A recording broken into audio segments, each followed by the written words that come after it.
సమన్వయంతో ముందుకెళ్లాలి, ప్రభుత్వ పథకాలను ప్రజలకు చేరవేయాలి, పట్టభద్రుల ఎమ్మెల్సీ ఎన్నికలకు సన్నద్ధత, స్థానిక ఎన్నికల కార్యాచరణ, సార్ తర్వాతే నామినేటెడ్ పోస్టుల భర్తీ, డిప్యూటీ స్పీకర్ ఎన్నిక వాయిదాకు కారణం, టీపీసీ సమావేశంలో కీలక చర్చ, తుంగతుర్తి పంచాయతీపై అధిష్టానం సీరియస్ అయిందట. నిన్న కాంగ్రెస్ పార్టీ సమన్వయ కమిటీ సమావేశం జరిగింది. ఇందులో పట్టభద్రుల ఎమ్మెల్సీ ఎన్నికలకు సన్నద్ధత, ఇప్పుడు నేను ప్రాతినిధ్యం వహిస్తున్నటువంటి వరంగల్, నల్గొండ, ఖమ్మం, ఇటు హైదరాబాద్, రంగారెడ్డి, మహబూబ్ నగర్, ఈ 2 పట్టభద్రుల ఎమ్మెల్సీ స్థానాలు 2027 మార్చిలో ఖాళీ అవుతాయి. పట్టభద్రుల ఎమ్మెల్సీలకు సన్నద్ధత చేస్తారట.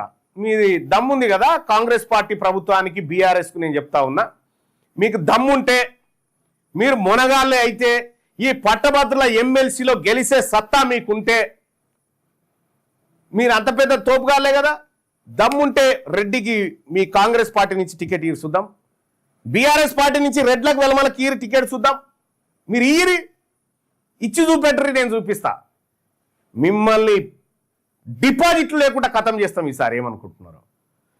పట్టభద్రుల ఎమ్మెల్సీ ఎన్నికలకు సన్నద్ధత వహిస్తా ఉన్నారట. నా ఎమ్మెల్సీ ఎన్నికలు జరుగుతూ ఉంటే రెడ్లంతా గూడుపుటాన్ని చేసి, నాకు తెలుసు వీళ్ళు ఎప్పటికీ మూసకాలే అని, సాటుకు కాంగ్రెస్ రెడ్లు బీఆర్ఎస్ రెడ్డికి సపోర్ట్, నువ్వు ఇటుపో అటుపో, నేను అన్ని గమనిస్తూనే ఉన్నా. అయినా కూడా బీసీ, ఎస్సీ, ఎస్టీ, మైనార్టీ సోదరులు తీన్మార్ మల్లన్నే సరైన క్యాండిడేట్ అని చెప్పి నాకు అవకాశం ఇచ్చినారు. వాళ్ళందరికీ నిజంగా రుణపడి ఉండాలి. ఖచ్చితంగా తీన్మార్ మల్లన్న ఇలా ఎమ్మెల్సీగా ఉన్నాడు కాబట్టి ఈ లెక్కలు, ఈ మోసాలు, ఈ కథలు, కార్ఖానలన్నీ బయటకు వస్తూ ఉన్నాయి. ఇంకో రెడ్డో, ఇంకో వెలమాయనో, ఇంకోడో ఉంటే ఏమయ్యేది? అలా ఆ గుంపులో కలిసిపోయేటోడు. సో రరి ఇంకా అది చూసుకుందాం.